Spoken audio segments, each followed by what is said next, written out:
Hanging out here in Brewerton today with Rick Martell. Those of you who've been going to local racing at various levels for a long time know his name very well. He will be the race director with the New York State Indoor Championships, which is coming up very soon at the Center of Progress building, December 3rd and 4th. Friday, they're doing 12 divisions, Flathead Friday, we're calling that, and then 16 divisions on Saturday, including 3 pro classes. Most of the races there on Saturday are clones. He's been doing this event since 1992. It's the 28th annual event this year. Of course, they also did 16 spring races for a long time. I haven't seen you in a couple of years now, Rick. How have you been? I'm doing fine. You look like you're doing good, Doug. I'm having a lot of fun. Super. You're doing a good job for everybody. Yep. I appreciate that. And you liked a lot of them, too, so I appreciate Absolutely. that. Absolutely. So the big race is coming up, man. We missed it last year, so everybody must be excited to get back there this year. The entries are higher than we had been like for years and years by this date. Definitely. Nice. Yep. What are we looking at, or would you rather not say?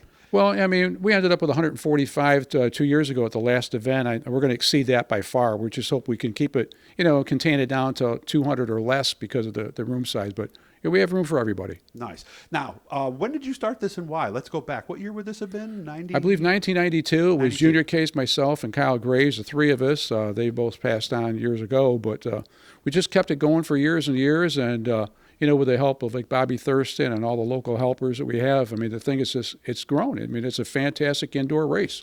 And it's, I always said, pretty much 8 to 80 almost. And it really does look that way a lot of times, doesn't it? We've, of course, 8 years old, it would be the youngest we would really like it to be. But we've had 80-year-old people race this and win.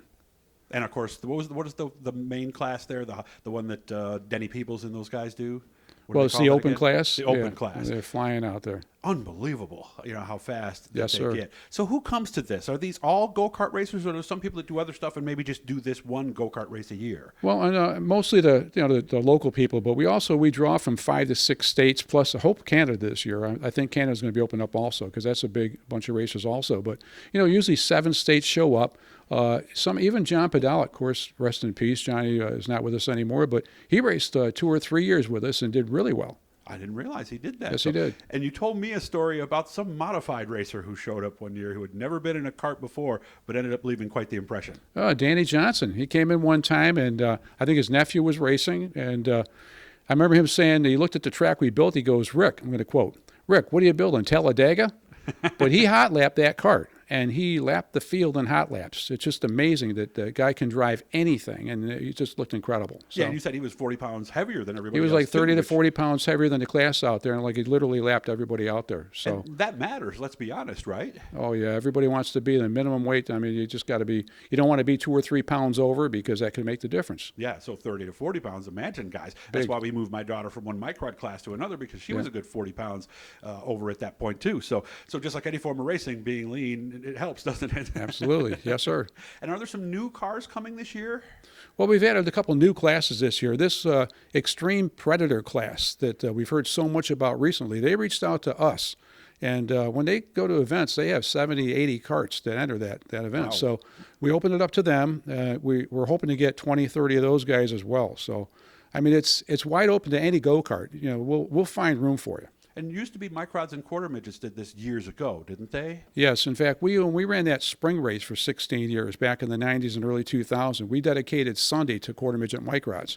We've reached out to them. We're trying to assemble a quarter midget group and microd group as well. So that's happening now. Yes, it might surprise a lot of people. They'll show up as well, and they can race hard. So are we dealing with the people who run the groups then, or is this something where the people who are interested should get a hold of you? We have a couple people involved with the local clubs that are reaching out to their people to see if, December 3rd and 4th, mostly they're getting ready for Christmas, but this is one last opportunity to race at the fairgrounds. Well, keep me posted on that. I certainly will. Maybe some people that I know are showing up there as well. And as usual, when do we start to prep the track? Because this is a unique deal, Guy. They actually spread cola syrup around the track. Kevin Ward Sr. is the one who does that. When do they start that, and how important is that process? It's kind of, we really depend on Kevin for that. He'll almost look at the atmosphere temperature and stuff, and he knows exactly when to start laying it down. Usually about 3 o'clock, he'll start laying it down. Maybe 2:30, something like that. And it's not just spread it out and sit back and drink a beer. Yeah. You have to lay that out methodically. Too much, it won't work. Too little, it won't work. You can't even get carts on it till it's just about ready to be smeared out with the tires. Yeah, it so almost it's has to bake, right? yeah, it's a real science, and he's got it down to a pat, and thank God he's able to help us. And I would imagine a lot of these cart people that come in, because we learned that when my daughter raced a few years ago. Yeah. She was okay on Friday, but then by the time Saturday rolled around, she was on 2 wheels most of the way around that racetrack. It really is a unique setup to get that cart from bicycling, right? It is. It certainly is. And there are guys, you'll see, almost everybody has their own scales in there. I mean, yes. It's tire prep, everything that they're doing to make that thing go. They're wide open.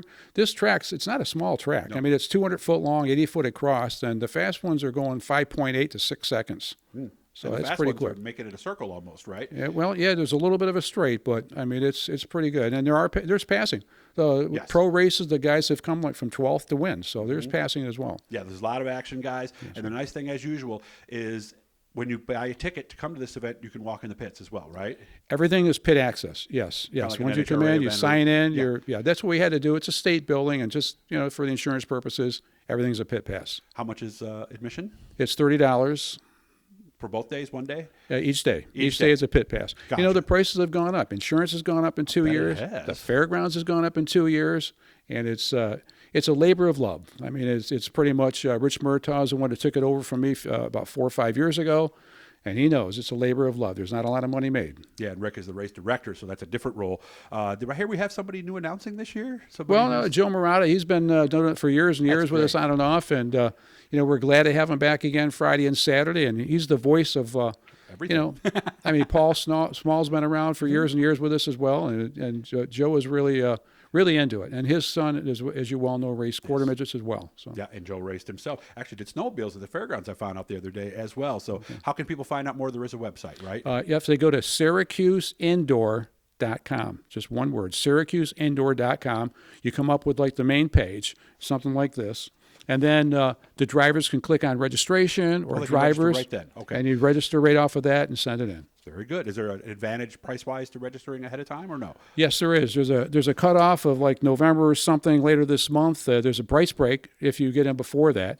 And by the way, first come, first serve. The first ones that pay for registration, your pole. Oh. So that's the way we do it. Okay. Makes it easy. We've done it for years and years. Pre-registrations first. Yeah. I like that. Anything I forgot, Rick? Not really. It's open to the public. We wanted to bring the family down. Drop mom off at the mall. Yeah. Come over, spend 3-4 hours with us on Saturday. I'll be racing all day long, and we just hope everybody has a safe holiday. Yeah, and there might be somebody out there karting. We'll have more on that later. Hit the Blue E, guys. That'll subscribe. I know Rick subscribed. I know he watches all the videos. Let you know every time we're talking to somebody cool. Rick, thanks for having me out today, and I'll see you in about a month. Thanks for all you do, Doug. Thank you. I appreciate that. Thank you. Bye-bye.